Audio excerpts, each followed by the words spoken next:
Whether you grew up with religion or you've never entered through a church door, you've likely heard sayings like, "Don't judge, lest you be judged. Don't build your house on the sand. Do unto others what you would have them do unto you." These sayings are all teachings of Jesus, and they can all be found in one place, the Sermon on the Mount. The Sermon on the Mount is a collection of Jesus' teachings found in the Gospel of Matthew. It's only 100 verses, but it has created an enduring legacy that's shaped both Christians and non-Christians throughout history. This year, we invite you to join us in slowly considering what Jesus taught us in the Sermon on the Mount. I'm John Collins. This is BibleProject Podcast. Thanks for joining us. Here we go. Hey, Tim. Hi, John. Hey, do you know what today is? I think I do. Yeah. We are beginning a brand new series on the podcast that we've been working on for a while. Yes. Yeah. It's sort of like the unveiling moment. Yeah. Yes, that's how it feels. We are going to be talking through the entire Sermon on the Mount in 2024, slowly. Yeah, no stone unturned. It's going to be amazing. Yeah, the Sermon on the Mount is the first block of Jesus' teaching in the Gospel according to Matthew. So for most of the history of the Jesus movement, it's the first main block of teachings that people encounter if they pick up and start reading the New Testament. And both for that reason and just the sheer brilliance, genius, and power of what Jesus says in these 3 chapters, they have been a generative, beating heart of the ethic and value system of the Christian movement throughout its history, over 2,000 years now. There's no better place to go if you want to get the heartbeat of Jesus for how he saw reality and envisioned that his followers would live and treat other people. So, and that's putting it lightly. Yeah. We're also going to expand the amount of people we get to interact with this year. Yes. We're going to have some more scholar interviews, and we're going to have these artist segments. We're going to invite friends in. So this podcast, it'll be what we normally do with some cool plussed up moments. Mm-hmm. You know, one of our kind of key pillars of how we approach Scripture is we believe the Bible is communal literature, which means it came from a historical community throughout time, the people of Israel. But then also, we're going to encounter the wisdom of Scripture in all of its brilliance if we encounter it in a community of many minds and hearts and lives. So that's part of what we want to reflect with this approach to the Sermon on the Mount in the series is more minds than just yours and mine, which we are a little community of Bible reading, but we want to expand it because there's more to see here than any one person or even two can mine and explore. So we're excited to have lots of different voices and people join us to explore the Sermon on the Mount. The mining of the minds.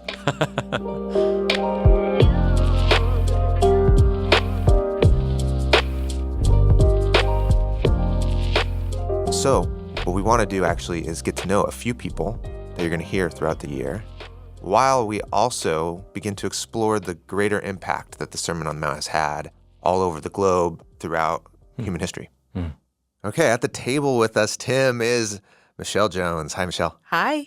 Michelle, we get to hang out in the same building because we share offices. Yes, Bible we do. Project, our facility is here at Imago Dei Community Church. Yep. And you are a pastor Yes, I here am. at Imago Dei. Those listening along will recognize Michelle's voice. In videos, you were the voice of Lady Wisdom, Yes. which is just the coolest. No pressure on that one. I'm trying to get my name changed to Lady Wisdom, but my family is not going for it. Yeah, I love it. You also have been in a couple of the classes that Tim has taught for our classroom Yes. product. Yes, I scratch my nerd itch with classrooms on, what is it, the Hebrew Bible, and there was a poetry one, Bible Yeah. words or... And the art of biblical words. Yes. Yeah. You ask great questions, Michelle. I have lots of them. Yeah. So throughout this year, as we go through Sermon on the Mount, you're going to join us and be a tour guide with us. Yes. And we're so excited to have you at the table with us. I'm excited to be at the table with you guys. You know, the Sermon on the Mount is what I would call a costly interruption in my life. And, you know, the phrase itself actually comes from Dr. Martin Luther King. His whole nonviolent movement was born out of his understanding of what it meant to live out of the Sermon on the Mount.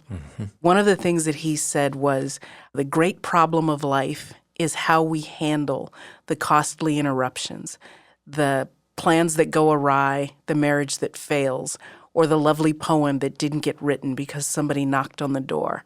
And while those are his words, they're words that he never got to say, because the legend is that they were in the notes in the briefcase for a future sermon when he was assassinated. And so when you think about the Sermon on the Mount, it is, to me, the consummate costly interruption, because it was coming into the world at a time where people were living one way, and then here's this thing that says, live this way. I will never forget reading his letters from Birmingham jail. Yes. And, to be able to write reflections on the Sermon on the Mount, on enemy Yes. love and forgiveness in jail. In jail. There really is no more authoritative kind of source in a moment like that you would want to listen to. Yeah. Because he doesn't just understand, he is living in the moment of penning the letters. And those are revolutionary letters if one tends to them, yeah. When I think about the Sermon on the Mount, I also think about a guy like Dietrich Bonhoeffer, the great German theologian, also a pastor, who changed the way he did things as he read the Sermon on the Mount and began to understand it in terms of his place in history. In fact, he came to the United States and he was living here, and he was at a Black Baptist church in Harlem and really began to dive deeply into the Sermon on the Mount. And one of the things that he said in a letter to a friend of his was, I would only achieve true inner clarity and honesty by really starting to take the Sermon on the Mount seriously. Here alone, he said, lies the force that can blow all of this hocus pocus of Nazism sky high, like fireworks, leaving only a few burnt out shells behind. And when you think about that and what it meant to him when he wrote The Cost of Discipleship, and it was the thing that caused him, speaking of costly interruptions, to go back to Germany, where he was martyred. And, his whole thing about how it's not just we show up at church on Sunday and just kind of pity-patty our way through what it means to be people of God. It costs us something. Thank you, Michelle. Yeah. We're really excited to have you as our tour guide. I'm so ready for this. Also at the table with us is Dan Gummel. Dan, you've been a lead editor and producer here at BibleProject for the podcast for years. Yeah, it's been great. So I kind of went on a big rabbit trail, as Tim would say, around just the ways that Sermon on the Mount has been influencing like pop culture at large. So I wanted to play a quick little couple rounds of the old Name That Tune game, the old music trivia. John? Yes, of I'm ready. course. Okay. So just a few seconds of each song. So I've got the first one pulled up. Blessed is the ego if it's all we got this hour. Blessed is the voice that speaks to the power. I have no idea who that is. It sounds like early 80s. I can hear the synth, but I have no idea. John? So, what do you I've got? never actually heard the song, but you got to hear Bono's vocals in that. Really? Yeah. No? That's Bono. Yeah. Just doesn't sound like who's going to ride What your wild album horses. is it? This is off the Joshua Tree album. It's Joshua Tree? Off their extended edition. Yeah. Wow. But okay. that whole album actually is full of biblical imagery. Absolutely. And Bono uses biblical imagery through most of his lyrics. Yeah, so that's all based on the opening sayings from the sermon. So how many Beatitudes? Oh, there's 9 Yeah. sayings. And and Bono includes 9 Oh. Beatitudes in his lyrics here. Okay, you ready for round 2? Chance of redemption, Tim. Judge not before you judge yourself. There we go. I have no idea who that is. I feel like I listened to a lot of the Beatles Okay. growing It's up. not the Beatles. It obviously sounds to me like the early 60s more than the late 60s. 1961 to be Wow. exact. Yeah. John, you got an idea? Well, whenever me and my wife are somewhere tropical all we do is play Bob Marley. Yeah, That's Bob Marley? that's Bob Marley. Really? So this is actually the first single he ever recorded. Oh, really? Yeah. Okay. It's called Judge Not. Wow. And it's all about not passing judgment on each other. He's directly quoting Jesus from Sermon on the Mount. Wow. Yeah, it was just remarkable to think about like his career as, you know, kind of pioneering reggae. And then he, like Bono, had a lot of references to various biblical ideas and imagery. And he starts out his recording career with a song called Judge Not. Wow. That's cool. Thank you, Dan. Also at the table with us is Stephanie Tam. Hi, Stephanie. Hey, guys. You are with us all the way from England, Yes. although yeah. you're from New York. Yeah. Born and raised in New York, but I've been living in England for the past 5 years. So this year, Stephanie, you're going to produce a number of episodes for the Sermon on the Mount podcast and consult for the entire series. Yeah. And it's so exciting to have you here. You've been trained up in public radio, working on shows like Freakonomics and Radio Lab. Yeah. So I'll be bringing more story and scholarship elements to the podcast. And I'm super excited, partly because just, you know, as we've been seeing, Sermon on the Mount has, throughout the ages up to today, really inspired listeners' imaginations in so many disciplines. And I'm kind of an omnivorous nerd, so it's exciting to see that. Where has your omnivorous appetite led you? What are some like prominent examples in your mind? Yeah, sure. So as an example, Corrie ten Boom, who was a Dutch watchmaker and also a Christian writer, she and her family hid Jewish refugees and joined the Dutch resistance movement against the Nazis. And they actually built a secret room behind a false wall in Corrie's own bedroom. And eventually, the entire family was betrayed. Amazingly, the Gestapo never actually found the secret room, so the Jewish refugees were able to escape.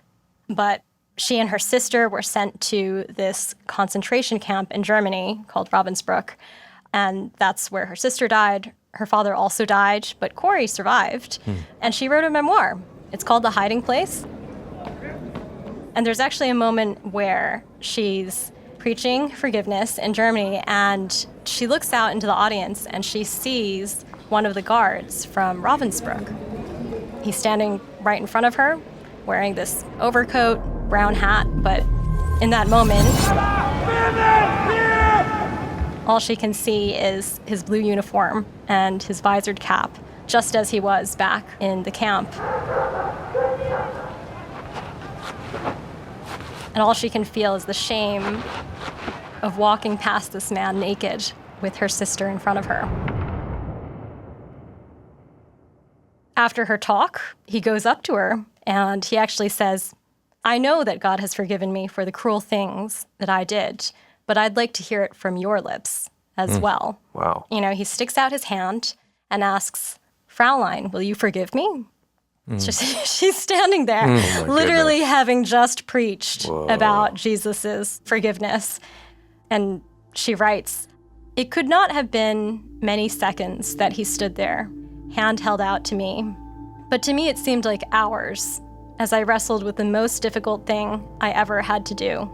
For I had to do it. I knew that. If you do not forgive men their trespasses, Jesus says, neither will your Father in heaven forgive your trespasses." And still I stood there with the coldness clutching my heart. But forgiveness is not an emotion. I knew that too. Forgiveness is an act of the will, and the will can function regardless of the temperature of the heart. And so woodenly, mechanically, I thrust my hand into the one stretched out to me. And as I did, an incredible thing took place. This current started in my shoulder, raced down my arm, sprang into our joined hands, and then this healing warmth seemed to flood my whole being, bringing tears to my eyes. "I forgive you, brother," I cried with all my heart. For a long moment, we grasped each other's hands, the former guard and the former prisoner. I had never known God's love so intensely as I did then. Unbelievable. You know what's amazing about that story, too, is to think of the Nazi regime, the world effects that had, and yet somehow the whole international drama. It gets boiled down into a one-person moment. Yeah. And the Sermon on the Mount is kind of like that. It's about everything and everyone, and then it's about me and the one person I'm interacting with in the moment. It's like it's about all of it at the same time. No, totally. And to that point, actually, it's not only Christians that Sermon on the Mount has impacted. It was actually a huge influence on Gandhi. Yeah. He was Hindu, but he actually read Sermon on the Mount twice a day for the last 40 years of his life. Wow. I know how many. I mean, I don't know many people who do that, period. I don't know any Christian in my life that does that. Wow. Yeah, and it inspired his own nonviolent liberation movements, which in turn inspired King. In his autobiography, he wrote that the first time he read Sermon on the Mount, it, quote, went straight to my heart. I saw that the Sermon on the Mount was the whole of Christianity, and it is that sermon which has endeared Jesus to me. What's remarkable is to step back and think about all these people and stories that, we've just named.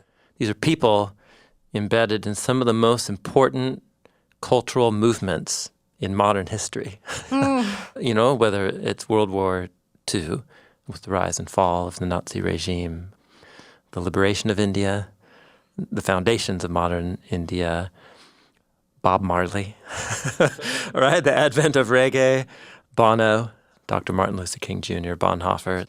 So this is the stuff of human life on the corporate level for just the last 100 years. And they wouldn't be what they were had Jesus not said these words. And it's not just that Jesus said these words, right? It's that actually he was the living embodiment of the values that he challenged people with, which is why he was executed by the Romans. He sure didn't get executed for being nice to people. These words issued a challenge to the powers of his day, of an alternate universe, of an alternate reality that is still challenging our realities here today. And these are just a few examples. I know we could, and we will. In the course of this series, we will explore more stories to show how impactful the Sermon on the Mount has been. So we are so grateful to have this whole crew of additional people and perspectives at the table to explore these all-important words of Jesus. Okay, I'm ready. I want to spend the better part of a year sifting through these teachings, letting them shape my imagination, and I'm so glad that we're doing this. Michelle. Yes. Would you cast us off? Thanks for joining us. Here we go.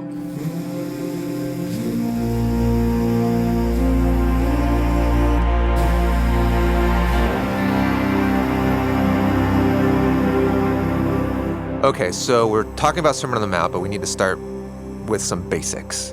What exactly is the Sermon on the Mount? I mean, here's how I'm picturing it. Jesus went up on a mountain one day, and he kind of gave his greatest hits to the people who were listening to him. And Matthew was like, "Oh, that's good. I'm gonna put that in my gospel." Yeah. That's what the Sermon on the Mount is. That is one way of imagining what the sermon is and how it came into existence. But there's a little more context to it, both in terms of how the sermon fits into Matthew's presentation of Jesus, and then also how the sermon works together as a whole, and then how it fits into the cultural context and historical and political context of Roman-occupied first century, Israel, Palestine. And that really matters, actually, for a lot of these sayings. Not that they can't speak to us, but that if we honor that context, I think they can speak to us more powerfully. Okay, so help set the picture for me. We're in first century Israel, Palestine. Yeah. This is a people group who have lived on this piece of land for centuries and centuries, going back 1,000 years to the time of Moses and Joshua. But in Jesus' day, it's occupied territory because the Roman Empire owns, that whole section around them. They took it over. So just imagine you're Jesus and his people. You are living on your own ancestral lands, but you are now reduced to day labor or just kind of scratching out a lower class living in the land of your ancestors with Roman occupiers everywhere. And you're reminded by the presence, because there's tax booths taxing the fish you haul up out of the sea. For Rome. For Rome, all of the, the wheat that is grown in your fields and so on. You have lots of poor and sick people who are just falling through the cracks by the droves. So this is the scene into which Jesus says things like, if someone forces you to go 1 mile, he's talking about a Roman soldier. And how Roman soldiers could commission anybody to carry their luggage. So when he talks about people suing and taking your cloak, he's talking about actual exploitation of day laborers on these, Jewish farms that are now owned by Romans.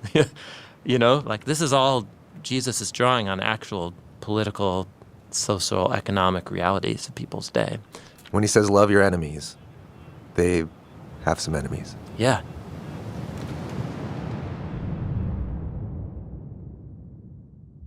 There was a freedom fighter movement, Jewish movement to liberate Israel through violent revolt. The Zealots. Yeah. They're known as the Zealots, but also as the Sikari, which means dagger, the dagger men who lived in the hills.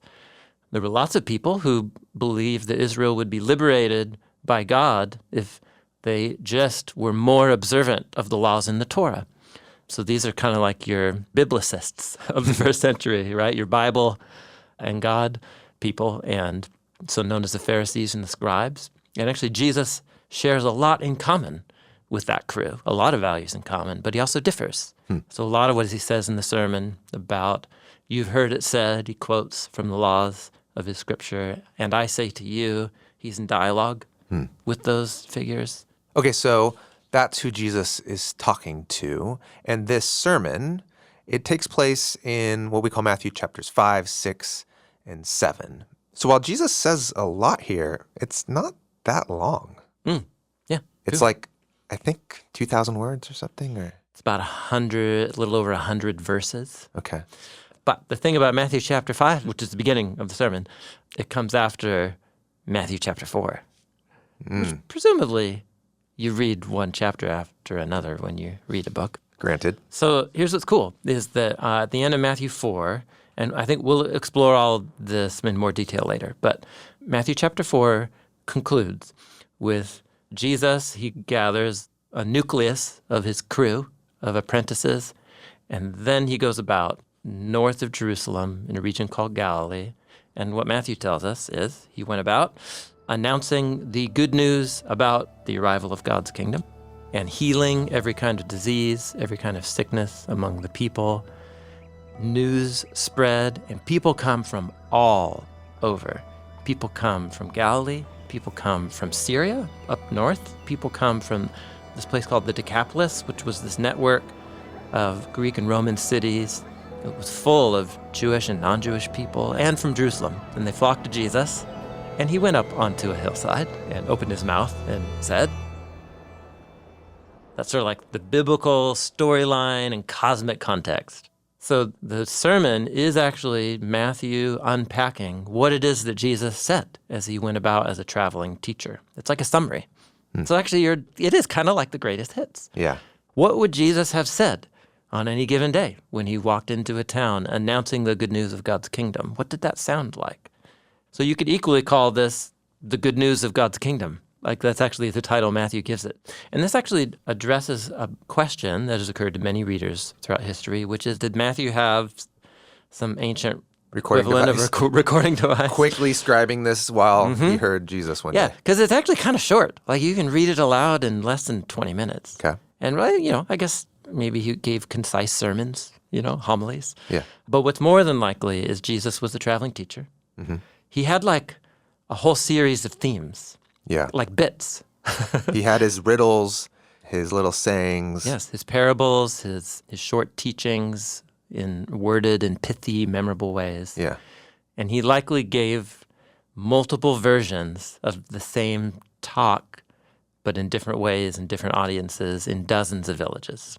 Do you think he worked on these? Like, he perfected them? How could he not have? Some of them are so brilliant, we're still repeating them today. Yeah, it kind of goes back to one thing we've talked about a lot, which is how God's word is designed. And I grew up in a tradition where it's like God just beamed it down into the mind of a human and who scribed it down. And so we've gotten to the point where I'm like, okay, no, humans worked on this with God's Spirit. Yeah. It's interesting to think Jesus did that too. Yeah, chilling under a fig tree one afternoon. Wow. It's just like, oh, here's how I could say that. You know what it reminds me of is comedians. Yes. Like they will go out and they'll work on their material until it really lands. And then they get their hour together and they can present it and it works. And everyone thinks like, wow, that was brilliant. But they worked hard and they saw people's reactions. They saw what landed, what didn't landed. They crafted it even more. Yeah. If your right hand causes your downfall, cut that thing off. Just throw it away. And then he reads the room. He's like, how did that land? Yeah. He's like, well, that guy just ran away. Yeah. Yeah. And so while there is comedy and there's cleverness and riddle-like features of Jesus' teachings in the Sermon on the Mount, what they are about is not just a set of ideas. They actually are a way of translating into a vision of human life that matches what he's actually doing. He's living that way. He's both living this way, but he's kickstarting these communities with generous, surprising acts of God's mercy because people's bodies are being healed. And poor people are getting invited to sit and begin to have meals and share life and reciprocity with people who have a lot more resources than they do. And you have slaves, and you have a tax collector, and you have a fisherman, and you have a farmer. All sharing a table. Yeah, all sharing a table. And then Jesus is calling those people to live by a vision of what human life is about. And Jesus names this moment as the arrival of God's kingdom. So that the sermon is itself an exposition of beautiful, lofty ideals for human life and relationships, but also it describes the thing on the ground that Jesus is doing as he goes into these towns. So all the great themes, that make the sermon so powerful of forgiveness, of generosity, humility, enemy love, nonviolent resistance to evil, creative reconciliation. He's describing how do you live together. Yeah. And so to what end? Like what was Jesus imagining or hoping would happen if people really sat with these ideas? Yeah. He's also making a contribution to the history of what we would call ethics. Some different cultures throughout history have entertained and explored different visions of what is the good life, how do humans know what is the good? There's modern ethical categories are like utilitarian ethics, there's categorical ethics, connected to Immanuel Kant. I have no idea what you're talking about. Well, utilitarian ethics, do what is good for the greatest number of people. Okay. Right. And that defines what is good, right? Okay. Yeah. People might be familiar with categorical ethics from Immanuel Kant, or what he called the categorical imperative. And at least as I understand it, he said any rational thinking person could deduce moral reason and that we need to follow that universal imperative, then do that as an end in itself, not as a means to some end. This is not an Ethics 101 course. But in the ancient world, there was actually a tradition going all the way back to deep roots in Jewish culture, but then in Greek culture as well, about what is the right and good way for a human life to develop, not just in terms of actions, but in terms of character, like who you are. This is called the virtue ethics tradition. So in that sense, he is like a first century Jewish philosopher, filling out a vision of the good life. But again, it's not abstract. It's connected to a place and a time and an event, namely that if God's kingdom is arriving on earth as it is in heaven, how then shall we live? I've learned a ton from a New Testament scholar, Jonathan Pennington, on this point. While Jesus is certainly being presented by early Christians as more than a philosopher, he's not less than one. He's written a number of books about the Sermon on the Mount, Jesus' teachings as ancient moral philosophy. What does that mean? It means he is being presented as wisdom itself, as modeling and teaching the true wisdom about how to live well so that you might experience true human flourishing. So Jesus' teachings are constantly explaining what the nature of reality is, how do you know things, what the kingdom is like, how to live well, all the great philosophical questions, so that we can be invited into his way of wisdom that we might experience true human flourishing. So Jesus is not less than a philosopher, but he's also more than a philosopher. I mean, Jesus thinks he's bringing the kingdom of God, and he has this radical vision for how to create a beautiful life. Yeah. And there is a call to respond. By the end of the sermon, he says that if you listen to my words and do them, you're like somebody building your house on a rock. If you don't, you're going to build your house on the sand and the flood's going to wash you away. So that's pretty high stakes. Pretty high stakes. Yeah, so one way to think about the sermon is it's Jesus' vision of like a counterculture, a counter-reality. Mm-hmm. We're used to living in the world one way, and Jesus weaves a picture of an alternate way of living as a human community. It's going to embrace the poor and the tax collectors and Roman soldiers and everybody. So it's a call to live in reality. It's a vision of reality, but it's not our typical vision of reality. Yeah, that's right, yeah. But it speaks to something we know must be true, or else is life really worth living? Is it really worth living if might makes right? If that's actually true? That's how humans behave. But is it actually how the universe works? Is that actually what is ultimately most beautiful and true about reality? What if generosity and kindness make right? What if that's actually reality? What if a group of people lived as if that were true? And these words of Jesus then become like the compass pointing to the true north.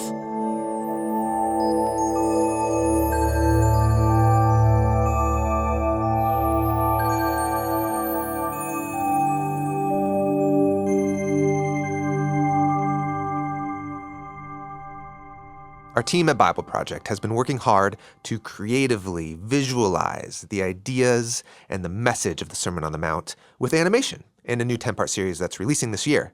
And it just so happens there's a fellow creative who has done very similar work to us, not with animation, but with cinema. You may know The Chosen, a multi-season show about the life of Jesus. Well, Michelle and I call up the creator of The Chosen, Dallas Jenkins, and talk to him about how the Sermon on the Mount has been central to the way that he and his team writes and structures the show. Dallas, thanks for joining us. Oh, thanks so much for having me on. I'm a big fan. We are too. Tell us a little bit about the Sermon on the Mount. It seems like such a pivotal part of seasons 1 through 3 and the whole narrative structure that you're doing. Yeah. To get to the Sermon on the Mount, we looked at it and said, okay, this is one of the most pivotal set of teachings in the history of the world. And it's clear that Jesus delivered these things more than once. As you know, lots of scholars believe this might have been a collection of multiple sermons, of multiple teachings. So knowing that, we thought, we're going to take the teachings of the Sermon on the Mount, but we're going to put them into this context of the moment where the crowds are coming, the word is spreading, Jesus is about to really lay the gauntlet down and go, I'm here, I'm the Messiah, and I've got a new way of looking at things for you. And we're going to do that all at once for thousands of people. It seemed to match well the growth of the ministry. The final thing I'll say is that we wanted it to be delivered in a way that wasn't just a 30-minute sermon back to back. What if the Beatitudes were not just delivered for the masses, but they also had a personal intention? They were perhaps even the result of Jesus seeing humanity and going, humanity needs to hear this specific thing because they have failed in this specific area. And so in the season finale, when Jesus delivers the Beatitudes and he's telling Matthew what they are, we see how specifically they have been applied and who they apply to his friends, to the people who've been following him. We have heard from all over the world that people were weeping during that, saying, I've never thought of the fact that those words weren't just for a crowd of hundreds of people or just weren't for the entire world. they were for me specifically, or they were for Jesus' friends specifically. Doesn't change the words, doesn't change the meaning. It drives it home even more. So what made you decide, or how did you decide what to include, what not to include, and what to give weight to and what not to give weight to? Yeah, that's such a great question. And that's the scary part, right? That's where you go, all right, we're delivering the sermon, but we're not delivering the whole thing. It's kind of a montage of the greatest hits of the sermon. We know and we hope that not only people watching have, some of them have read this before, and maybe we're going to give them a new perspective. Some who've never heard the Sermon on the Mount before, we're hopeful that they'll go check it out because it's really good. The book is better than the movie. We started with what are the elements of the sermon that most speak to the people in our story. So with Simon Z, who's a former zealot, Jesus is talking about revenge, right? And that's a personal way of not only communicating what Simon the zealot is going through and might be thinking, but what the viewer might be thinking who struggles with passion and justice. And we all love justice. But Jesus in the Gospels often says, leave worldly justice to the courts. But when it comes to you, and when it comes to my gospel and my followers, we turn the other cheek. For Simon the Zealot and anyone who's identified with him who watches the show, that's a pierce through the heart. So we start there. What means the most to our characters in our story? And then the second one is, all right, what feels like, if we don't include it, is going to be a glaring, conspicuous hole in the sermon. Like, I don't want people listening going, oh my gosh, I can't believe they skipped over the best golden one. rule. Yeah, exactly. Yeah. So there's a little bit of that. And then the third thing, which I will be honest, is not the first priority. But yes, there is an element where part of my experience of making this show feel current and relatable is saying, you know what they were going through back then is similar to what you're going through right now. There was oppression, there was poverty, there was a division, there was social and political and religious tribalism. And Jesus had answers for that. And I want you to hear those because they apply to today. When you thought about Sermon on the Mount, what were some of those creative true norths that you didn't want to get wrong or you wanted to stay true to? I think one of them was showing the impact of the sermon for the disciples. I think another one we talked about was showing this shift from private ministry to more public ministry. For sure. Was there anything else that you guys were trying to accomplish? Yeah, that's a great question. And I think if we're going to focus on the Sermon on the Mount, it speaks to the larger true north as well. But specifically in the Sermon on the Mount, we're thinking, okay, here's an opportunity where Jesus is preaching. And not only do we want to make it make sense to our heroes of the story, but also to the audience. And the audience consists of many believers, obviously, but also many people who are on the fence, people who are new believers, people who have church hurt, people who haven't believed maybe in a while, but their grandmother told them to watch the show, and so they're considering it. And then there's the people who are skeptical of faith and religion and are not followers of Christ, which actually represents a good chunk of our cast and crew. So here's the good news.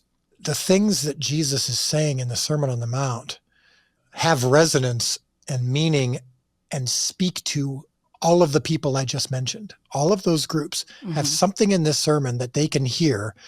So you might not believe he's the Son of God in your life, but listen to this.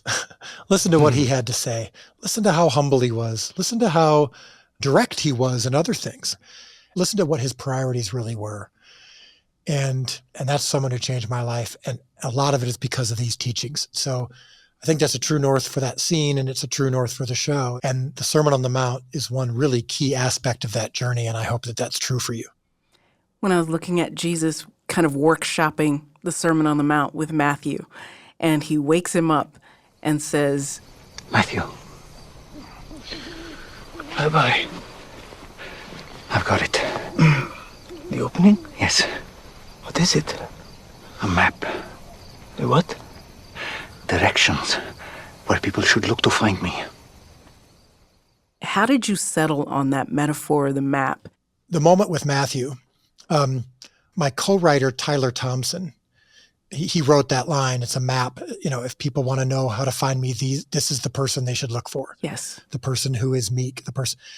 And I I mean, I even get goosebumps now remembering it. I just thought, Yeah. my goodness, that is so good and so resonant. And it speaks to how Matthew would be wondering. Yes. But how is it the map? If someone wants to find me, those are the groups they should look for. And when Jesus answers, I just went, oh, thank you, Tyler. That is so beautiful. It's a beautiful moment. Last question. You spent so much time thinking through how the Sermon on the Mount is going to land for characters in the story. And so as you've done that with your writing team, was there something new for you or fresh or surprising about the Sermon on the Mount? The thing that has stood out to me is Jesus was and is a personal God. He is an intimate God. He spoke to the masses, yes, at times. But man, every time he healed, every time he called someone to follow him, every time he rebuked someone, he spoke to their specific need or their specific struggle. That has been my greatest impact in the last 4 or 5 years, is just, wow, he is the God who knows me. He's the God who sees. So that applied especially to the Sermon on the Mount. It's why I didn't show a ton of wide shots. I always knew that when Jesus came out on stage, instead of the audience standing up to greet him, they sat down. And I knew that when he delivered the sermon, it was him in the middle, surrounded by people. He's personal. Yeah. He looks at them. He looks directly at the disciples. That's a result of what I've learned about Jesus even more. The second thing is that what really hits me as someone who happens to be just under 6'4", 225, I was an athlete my whole life. I have the ability to be a fighter if I wanted to be. I don't get challenged too often. And the Sermon on the Mount, when it talks about meekness and humility and brokenheartedness, those are things that I'm not naturally. Those parts of the sermon, I think, hopefully really resonating with Simon the Zealot, Big James, some of the folks who are a little bit more aggressive, just going, man, he is just clear over and over in the Gospels. Turn the other cheek. If someone asks you for one thing, you give them an extra thing. I mean, I'll give you a spoiler alert. In season 4, the disciples are actually faced with a moment where they have to act out, live out what Jesus said about if you're asked to go 1 mile, you go 2. Oh, wow, cool. Because that was referring to a Roman law where the Romans could at any point give their equipment and the Jews would have to carry it for a mile. That's for me. That doesn't come naturally to me. I am not meek. And I am learning that man, if by the time I die on this side of heaven, I can at least make some progress towards the Beatitudes, especially the ones about you think you should get even. You think you should be strong. You think you should be first. You think you should be a leader, an influencer. No, in my weakness, I will be strong. I must die to myself. All right, that's going to take some time. Knowing that, to say that you were so impacted when the line was written, if someone wants to find me, those are the groups of people that they need to look for. The meek, the lowly, the poor in spirit. That it impacted you still says a lot about the Sermon on the Mount, that it could cut through all of that. This is who Dallas is. Oh, man. Yeah, absolutely. And isn't that the best thing that you can do? It's what the BibleProject does. It's what The Chosen has been doing, is how often you hear the word, aha, or, oh, I never, ... is the greatest thing you can hear. If scales can be removed from eyes so that scripture can become even more clear, what could be better written on your tombstone? That's what the Sermon on the Mount can do. And if The Chosen can be part of that, kind of re-energizing or refocusing people's experience with these 2,000-year-old transcendent words, there's nothing better. Good word. Thank you, Dallas. Thank you. Thanks so much for having me on.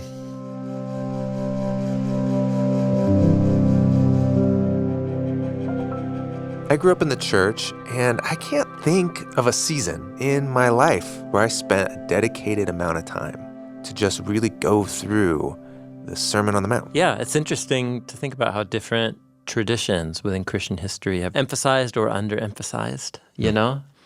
And that actually creates this fascinating history, because Jesus's ethical demands, they're so intense that they have provoked a variety of responses.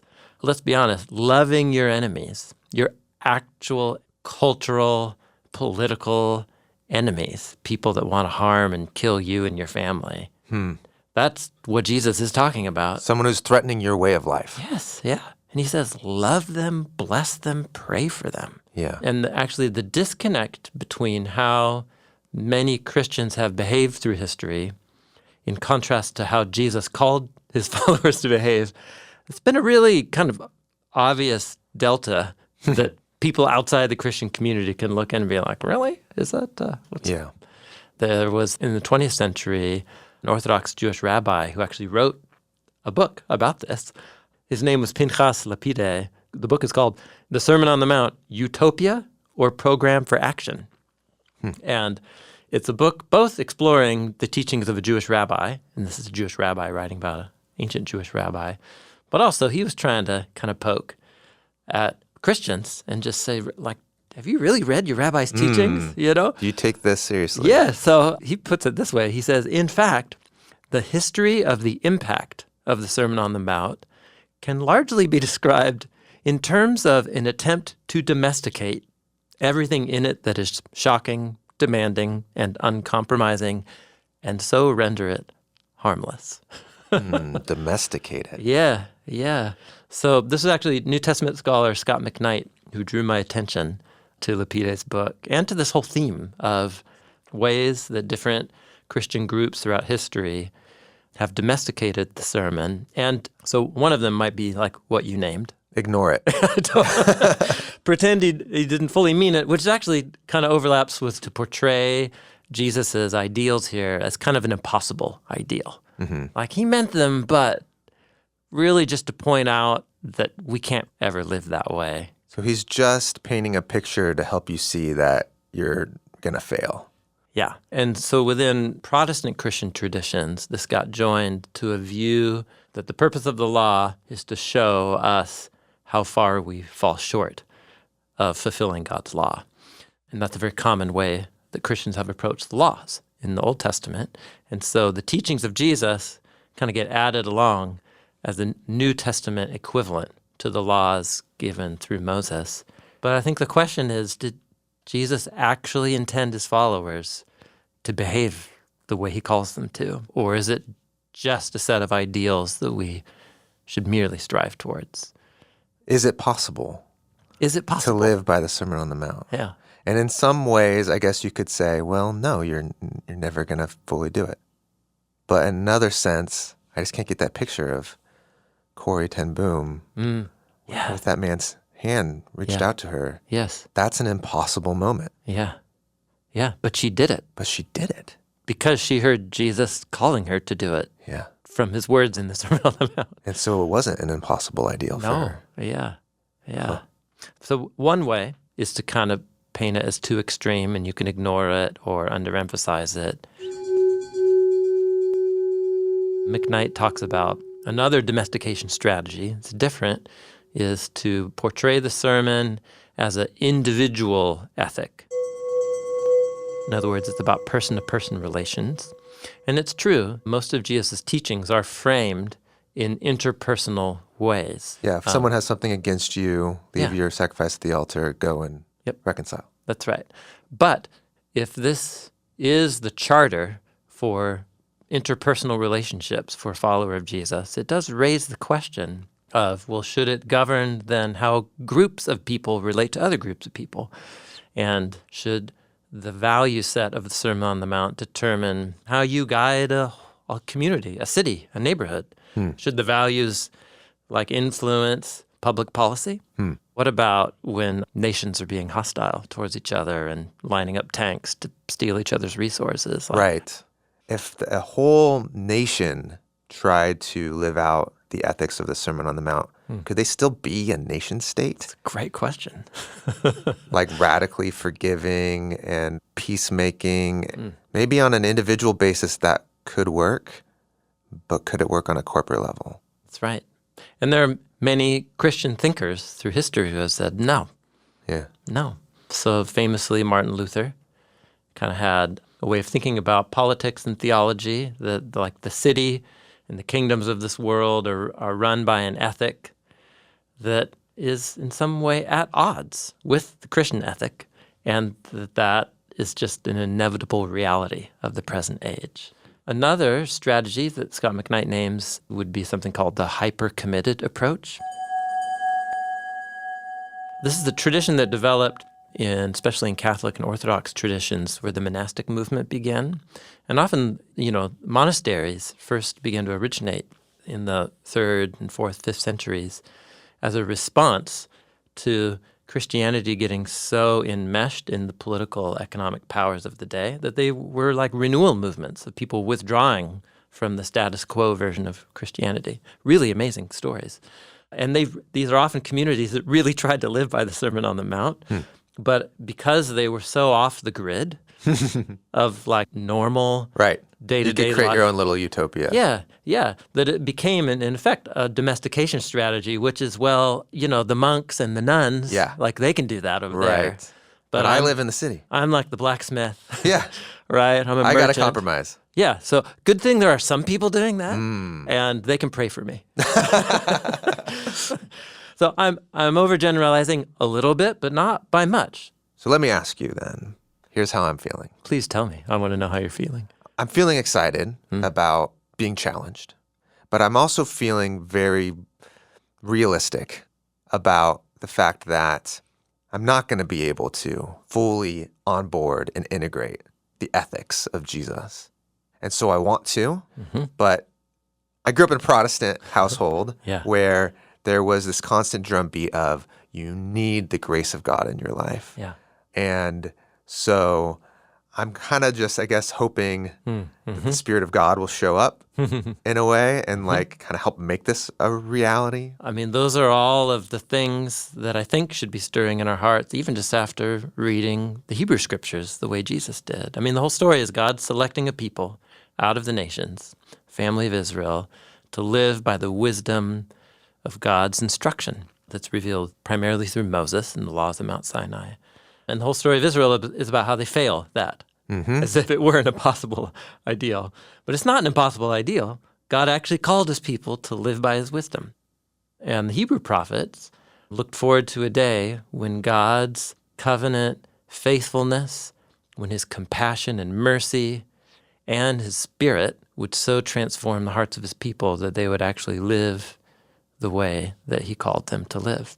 Oh, wow. So when Jesus touches down, announcing, Kingdom of God is here, he is the grace of God become human, calling and empowering his followers to do the same. So even though you're talking about your Protestant-shaped ethic, I think that is one of the most beautiful parts of the Protestant tradition, is that awareness that the calling to live in reality by the teachings of Jesus is itself a part of and a result of, a response to this transformational work that God's doing in the human family. And so it's God's work in us, and it's our work with God. And those are not opposite things in the biblical imagination. But all the same, knowing that we're going to fail, and there will be moments where we don't take the person's hand and where we don't forgive them. But if we're open to letting Jesus work in our minds and our hearts, imagine what could happen.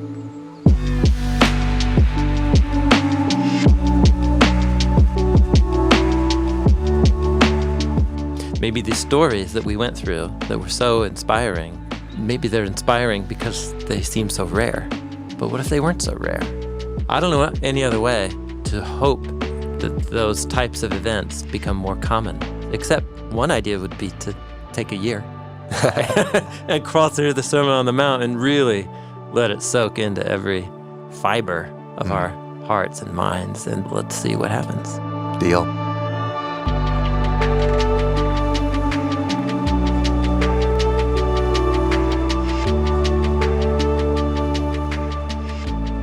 So this year we're going to dive into what is a most familiar piece of scripture in the Sermon on the Mount, and hopefully we're going to be able to see it with new eyes. Well put.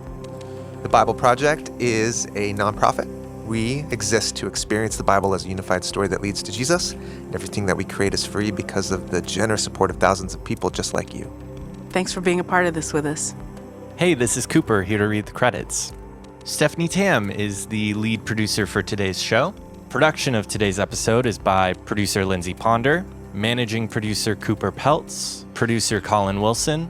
Tyler Bailey is our audio engineer, and he also provided our sound design and mix for the episode today.